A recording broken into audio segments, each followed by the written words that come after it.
പത്തനാപുരത്ത് രാഹുലിന്റെ മൊഴിമാറ്റത്തിൽ ജ്യോതി തിളങ്ങിയെങ്കിൽ പത്തനംതിട്ടയിൽ പി.ജെ. കുര്യന് അടിമുടി പിഴച്ചു. സിപിഎമ്മിനെതിരെ ഒരക്ഷരം പറയില്ലെന്ന രാഹുലിന്റെ നിലപാടും മൊഴിമാറ്റത്തിൽ ഒലിച്ചുപോയി. നിരന്തരം തെറ്റുവരുത്തിയപ്പോൾ സദസ്സിൽ നിന്ന് കൂക്കിവിളികളും ഉയർന്നു.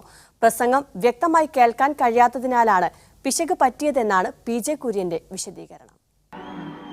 പത്തനാപുരത്തെ പൊതുപരിപാടി കഴിഞ്ഞ് കോൺഗ്രസ് അധ്യക്ഷൻ എത്തിയത് പത്തനംതിട്ടയിലെ പൊതുപരിപാടിയിലേക്ക്. മോദിക്കും RSSനുമെതിരെ രൂക്ഷ വിമർശനം.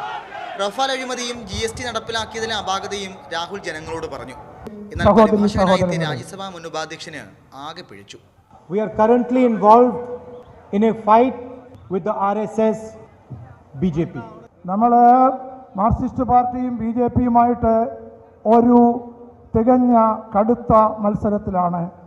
The French president says the Indian Prime Minister came to me and told me that if we wanted to sell the aircraft to India, the contract had to be given to Anil Ambani.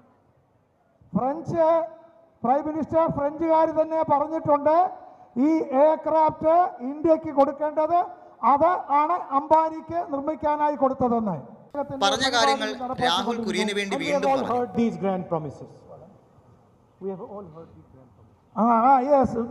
തുടർച്ചയായി വീഴ്ച വരുത്തിയപ്പോൾ സദസ്സിൽ നിന്ന് കൂക്കിവിളി.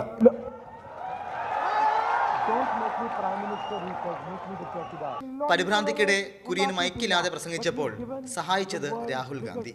Defence contract. എന്നാൽ അദ്ദേഹത്തിന് ഏറ്റവും വലിയ ഒരു പ്രസംഗം കേൾക്കാൻ പറ്റാത്തത് കൊണ്ടാണ് പ്രശ്നങ്ങളെന്ന് കുര്യൻ രാഹുലിനോട് പറയുന്നുണ്ടായിരുന്നു.